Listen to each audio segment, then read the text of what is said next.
एक बहुत बढ़िया शेर है गालिब का, सुनाए बिना मानूंगा नहीं।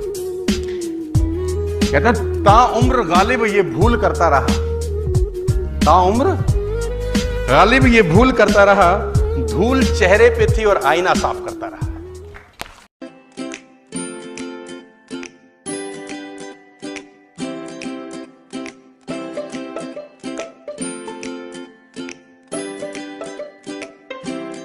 एक राजा था और उस राजा को उसके एक बहुत जो प्रिय मित्र था, वो भी दूसरे सल्तनत का राजा था।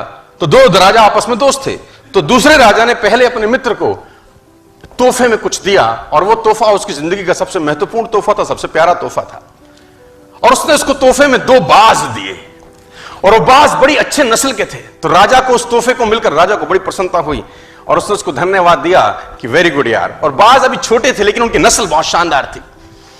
अच्छी नस्ल के बाज देकर राजा प्रसन्नचित हुआ और उसने अपने महल में जो ट्रेनर था, जो पशु पक्षियों को ट्रेन करता था, वो बाज उसके हैंडओवर किए कि इसको तू ट्रेन कर। मैं चाहता हूं ये बड़ी अच्छी नस्ल के बाज हैं, तेरे हाथ में आए हैं तो उनको उड़ना सिखा, कलाबाजियां सिखा, पैंतरे सिखा, युद्ध नीति सिखा, सब कुछ सिखा और फिर मेरे पास आई।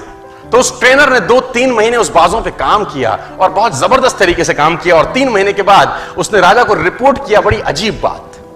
उसने राजा को कहा, राजा साहब हालांकि आपने जो बाज दिए थे वो हैं तो बड़ी अच्छी नस्ल के, लेकिन एक प्रॉब्लम मुझको आ रहा है और मैं चाहता हूं आप उसको समाधान करिए। तो राजा ने बोला प्रॉब्लम क्या है? उन्होंने बोला एक बाज तो शानदार उड़ता है, मस्त उड़ता है, कलाबाजी भी करता है, जैसा सिखाता हूं वैसा सीखता है, एक साला उड़ता ही नहीं है, हालांकि दोनों अच्छी नस्ल के हैं।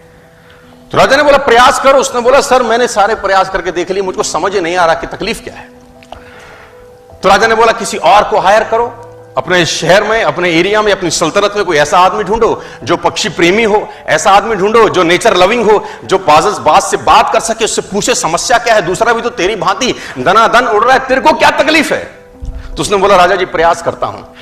वो ट्रेनर देश में घूमा और एक व्यक्ति को पकड़ के लाया और उसको जिम्मा दिया कि तू ट्रेंड कर। और ठीक इस घटना के 3 से 4 दिन के बाद जब उसको वो व्यक्ति मिला, उस व्यक्ति को उसने वो बाज हैंड ओवर किया कि इसको समझ नहीं आ रहा अपने को तकलीफ क्या है।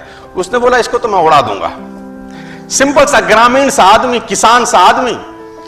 अगले ही दिन राजा उन बाजों को देखने आया तो दोनों के दोनों मस्त उड़ रहे थे। राजा ने बोला कि ये कैसे चमत्कार किया? तो बोला ये तो साधारण सा एक गांव वाला है, इसने कर दिया ये काम। तो उसने गांव वाले से, राजा ने पूछा तूने क्या किया? उसने बोला मैंने कुछ नहीं किया, जिस शाखा पे बैठा था उस शाखा को मैंने काट दिया, अपने आप उड़ने लगा। I simply just cut the branch। तो कौन सी शाखा पे आप बैठे हो यार? तो मैं चाहता हूं उस शाखा को काटा जाए।